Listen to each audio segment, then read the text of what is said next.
the United States now. We will bring you the very latest on the coronavirus figures from there because they've also had a difficult day. But first of all, I want to bring you up to date with a political development. It's in relation to the upcoming presidential election. Bernie Sanders has suspended his campaign to become the US president. He thus effectively clears the way for the former Vice President Joe Biden to become the Democratic Party's nominee. And Bernie Sanders addressed his supporters online. I want to thank all of you who spoke to your friends and neighbors, posted on social media, and worked as hard as you could to make this a better country. Together, we have transformed American consciousness as to what kind of nation we can become, and have taken this country a major step forward in the never-ending struggle for economic justice, social justice, racial justice, and environmental justice. So Mr. Sanders there addressing his supporters online. President Trump also online. He's been tweeting about this. Bernie Sanders is out.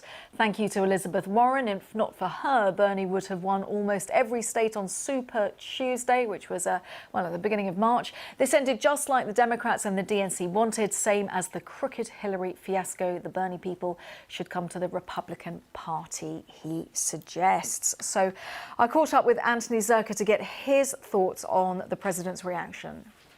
His assertion doesn't really have any basis in fact. Elizabeth Warren did perhaps take some votes away from Bernie Sanders in the same way that Michael Bloomberg took votes away from Joe Biden. And her presence on the ballot was not determinative in almost every state except for maybe Minnesota or Massachusetts. So for Donald Trump to try to say that, I think, is definitely a stretch, but you can see the strategy behind it here. Donald Trump is trying to foment divisions within the Democratic Party, similar to the ones that were existent in 2016 that may have helped some of Bernie Sanders supporters go to third parties or even back Donald Trump. Donald Trump sees or wants to see that sort of dynamic play itself out again this November. Whether that will be the case or not, now that Donald Trump is running as the incumbent, that remains a question. But clearly that is going to be what he's going to try to do.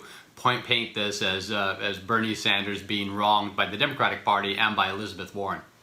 So with the focus now on Joe Biden, the issue here, though, Anthony, is that Joe Biden, we've not really seen much of him recently.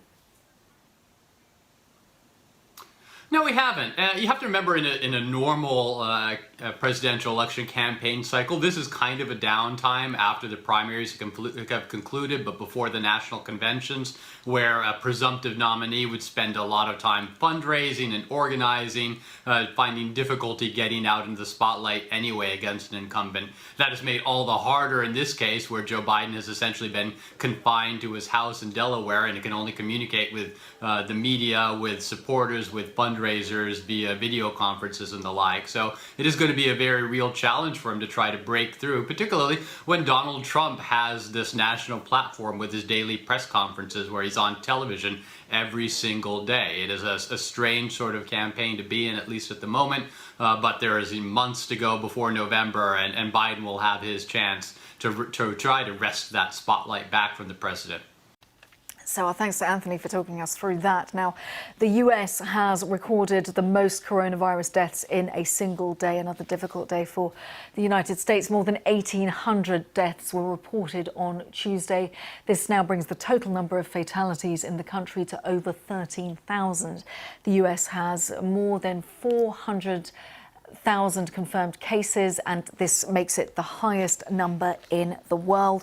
With New York remaining the epicenter of the country's outbreak, more than 4,000 deaths in New York State, and the state's healthcare system is at maximum capacity. And that's why authorities have started building a temporary hospital at this university campus just east of New York City. This will provide over 1,000 extra beds. Here's New York Governor Andrew Cuomo on the latest numbers. Bad news isn't just bad. The bad news is actually terrible. Highest single-day death toll yet, 779 people. When you look at the numbers on the death toll, it has been going steadily up, and it reached a new height yesterday.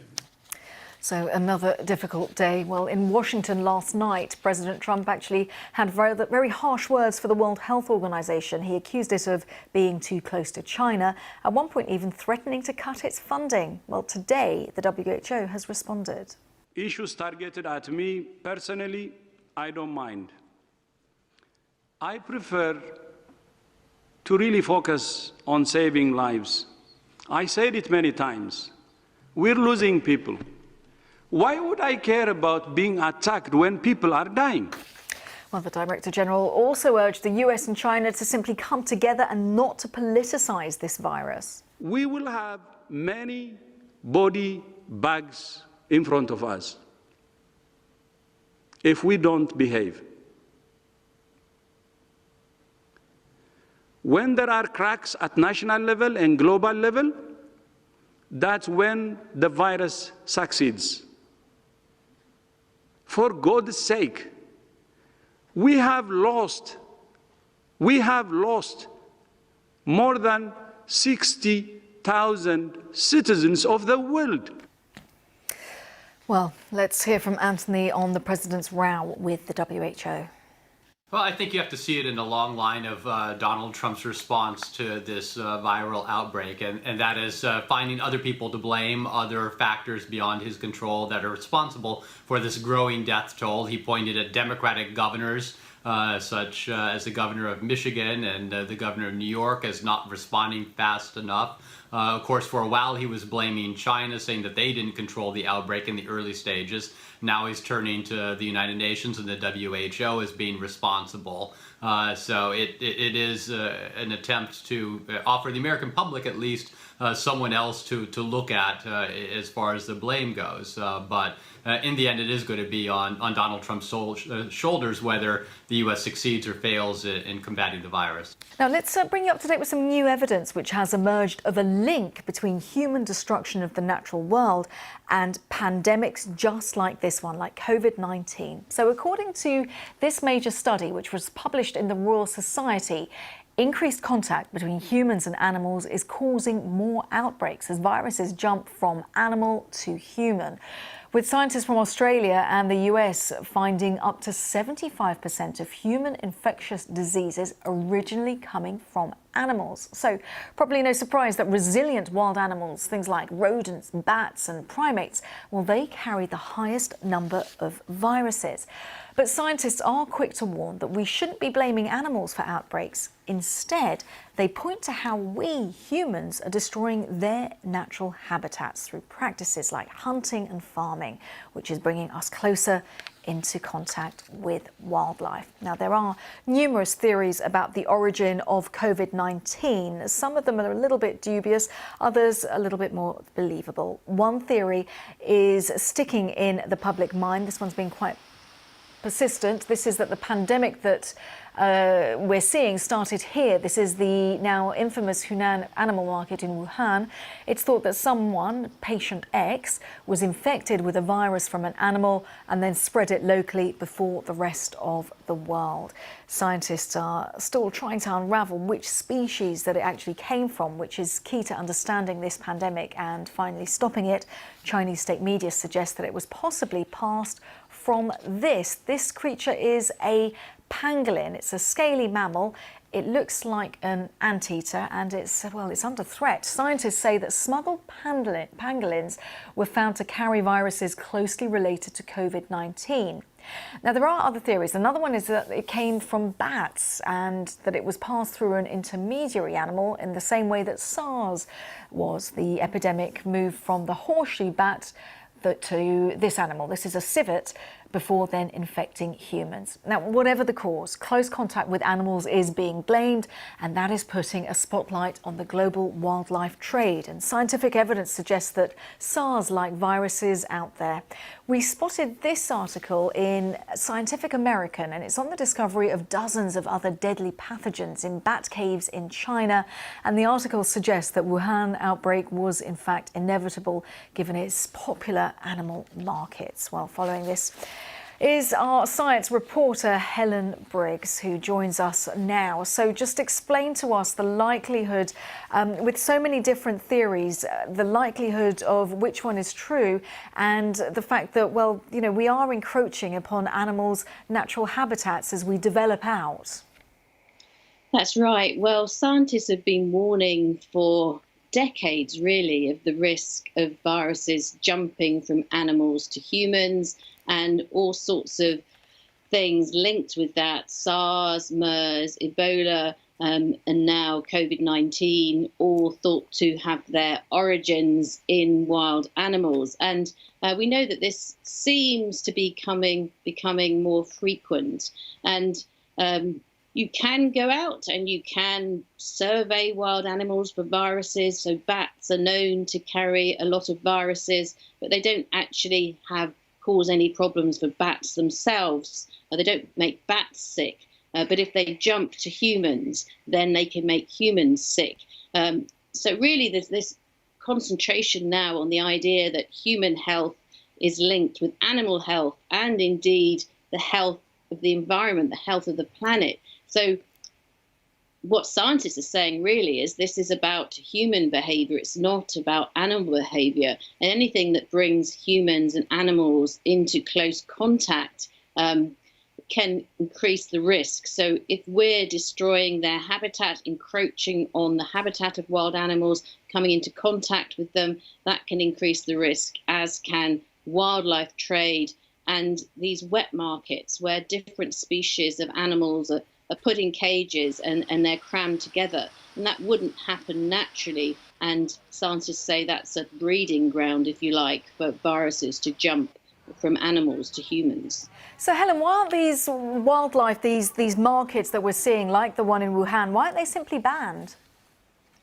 Well, a number of organisations are calling for a blanket ban. Now, China has put restrictions in place on consuming wild animals, and that's expected to become permanent later in the year. Also signs from Vietnam about regulating trade in wild markets. So some wildlife groups are going further. They want all trade in wild animals for human consumption banned, and they want wet markets banned. But others argue that any sort of blanket ban may not be the best thing to do because it risks driving wildlife trade further underground. So they're sort of saying that you need better regulation. You also need better education and try and change cultural attitudes, because as long as people want to eat meat from wild animals, then there's going to be some sort of trade that's going to satisfy that demand. And there are signs coming from China and elsewhere that sort of message about consumption of wild animals is starting to change.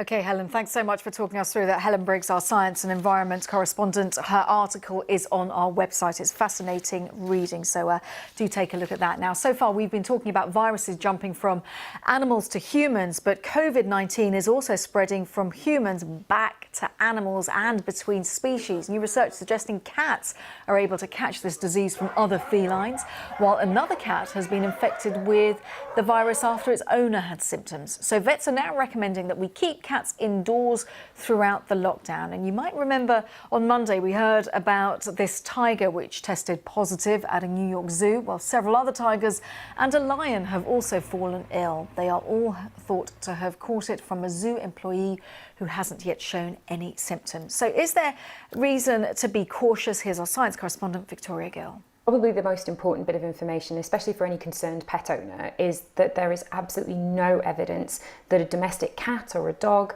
that a pet could give COVID-19, transmit COVID-19 to a human owner. There are no cases where that has happened. And crucially, as well as there being no cases of that happening for SARS-CoV-2, which is the virus that causes COVID-19, There were no cases of that happening during the SARS outbreak either. And SARS is a very similar virus, and scientists studied that entire outbreak. So they have a lot more information about how the disease is transmitted. So people shouldn't be avoiding their pets or worried about their pets infecting them by sneezing. In fact, people's pets might be particularly important to their mental health right now, while a lot of us are living in isolation and with this social distancing and stay-at-home orders in place.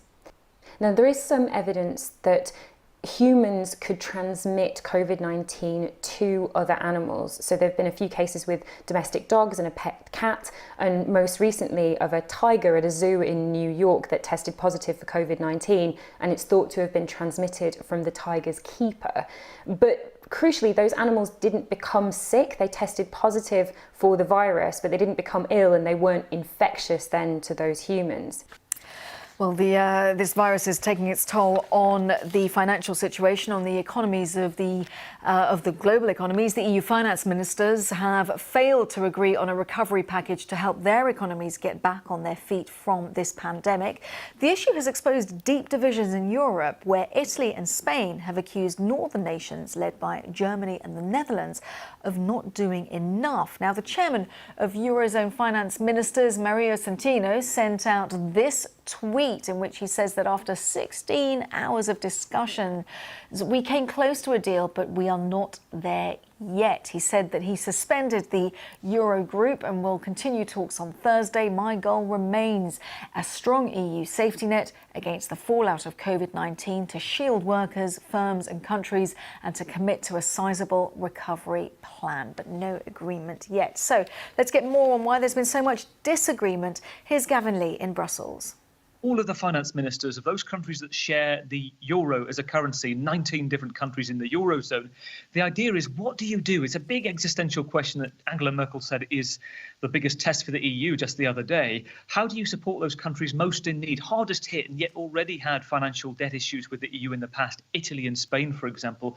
What did they come up with? Nada, nothing. By 5 o'clock this morning, the French finance minister, Bruno Le Maire, had said, while hundreds and thousands of people are dying of coronavirus, you ministers sit there doing nothing. The whole future of the EU is at stake. Fundamentally, it comes down to how you allow a mechanism called the European Stability Mechanism, 240 billion euros, how you allow that to be accessed, for example, by Italy and Spain, and what conditions should be attached. Well, it's the Dutch that are the sticking point. The Dutch want a process whereby they promise to pay back these payments in the years to come.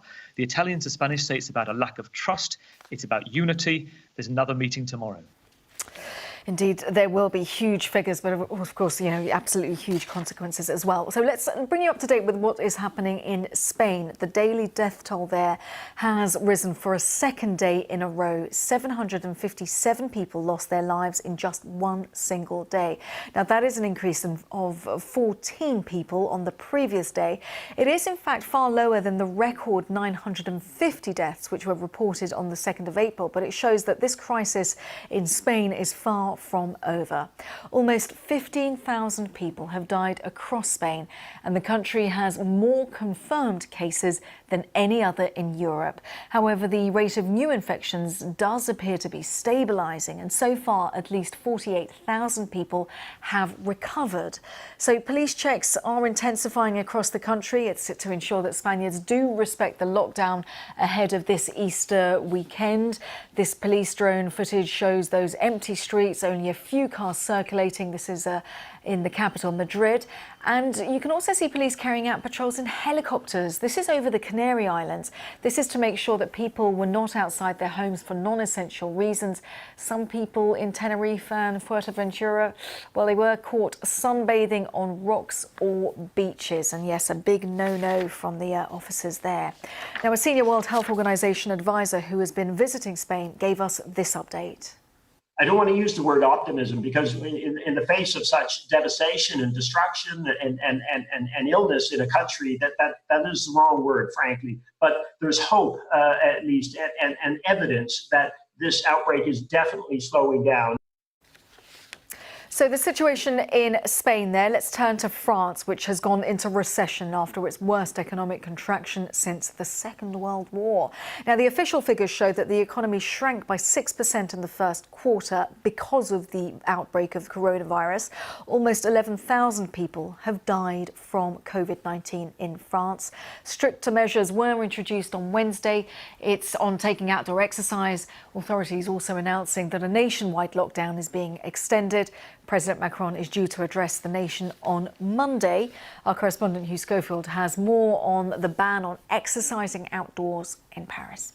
A ban on jogging between 10 in the morning and 7 in the evening. The result, according to the town hall and the police, of the fact that too many people were crowding out into parks and gardens along the banks of the Seine during daylight hours and intermingling, not respecting social space and so on. And so they decided to impose this time restriction so that you can, of course, go jogging, but you can only do it early in the morning up till 10 and then in the evening from 7 o'clock. And I guess that'll make life a bit more uncomfortable for some people. But it's an example of, as you were saying, this option that's been given to towns and cities around the country to impose their own tougher rules where they think the government rules don't go far enough or aren't being properly heeded. So the situation there in France. Let's turn to Germany, a country whose figures haven't been as bad as many others in Europe. Researchers in Germany are predicting that the economy there could, even though the figures weren't so bad, they could contract nearly 10% this quarter.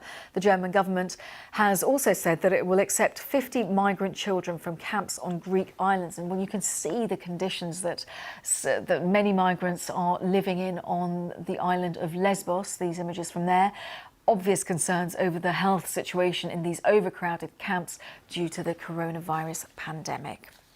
So let's have a look at what's happening in Italy. There's been further evidence that the pandemic is slowing there. Italy recorded another 600 coronavirus-related deaths on Tuesday. So this now brings the death toll there to more than 17,000, but the number of infections rose by less than 1%. Now, in a different development, a road bridge has collapsed in the north of the country. But of course, due to the restrictions on movement, the very strict restrictions on movement there, it meant that only 2 people were injured in this. You can see this is the quite serious, dramatic aftermath of this incident. This is over the Magra River east of Genoa, the bridge breaking into several sections. This road, in fact, is normally extremely busy, but traffic in Italy, of course, greatly reduced because of the pandemic. When it comes to the figures, 43 people died in 2018 when a motorway bridge collapsed in Genoa. So it was a desperate tragedy, a difficult situation there now, but the figures, of course, not comparable. Now let's turn to Israel, which has introduced a curfew on the eve of Passover. People have been ordered to stay at home until 7 in the morning local time on Thursday. Now normally big crowds would gather for the burning of the chametz, the leavened items, things like bread, which aren't consumed or possessed by Jews during this religious holiday. But you can see there, due to people having to keep their distance, they've had to do things a little bit differently during this pandemic. According to the government regulations, we're all supposed to only dispose of our chametz privately in our own homes, only in a safe way. And hopefully next year we'll be able to, when there will be hopefully no corona threat, we'll be able to come and redo public burning of chametz. So a slightly different situation. Our global religion reporter, Lebu Deseko, is monitoring it for us. So, Lebu, the Jewish community who are already in some parts of the world marking Passover, they'll be doing it a little bit differently tonight. Yeah, absolutely, Kasia, they will. In Israel, you just heard there just some of the things that people aren't able to do. Passover started a few hours ago for people living there. And on the first night, one of the things that people would usually do is hold a big meal called a siddur, where family, friends, community get together. They sing, they say prayers, they look at the holy text. And it's really about community and bringing people together. But obviously that can't happen. I've literally before came came on air was looking at some of the things that people are doing just to try and maintain that sense of connection. So, for example, going out onto balconies and saying or singing the 4 questions, which is a big part of the Siddur meal, or cracking open the door for people that live in apartment buildings just so they can hear their neighbours and feel that sense of togetherness. I was also speaking to a rabbi that lives in New York, and he's been really encouraging people to try and relate some of the ceremonies to the situation we're going through at the moment. So, for example, the ritual washing of the hands, he says, is an opportunity to just remind people that in this day and age, that is something that could save people's lives. Yes, it's a very simple message, isn't it? We've all been saying it for such a long time, wash your hands. This is a religious period at the moment. We've got Christians, they'll be staying away from Mass on Easter Sunday this weekend. Of course, Ramadan coming up as well. It's going to be a very different experience for many religious groupings. Yeah, well, the Pope's really been leading by example on this one. He has been having all of his services this Holy Week without a congregation. He's been live streaming them, and he'll be continuing to do that for the foreseeable.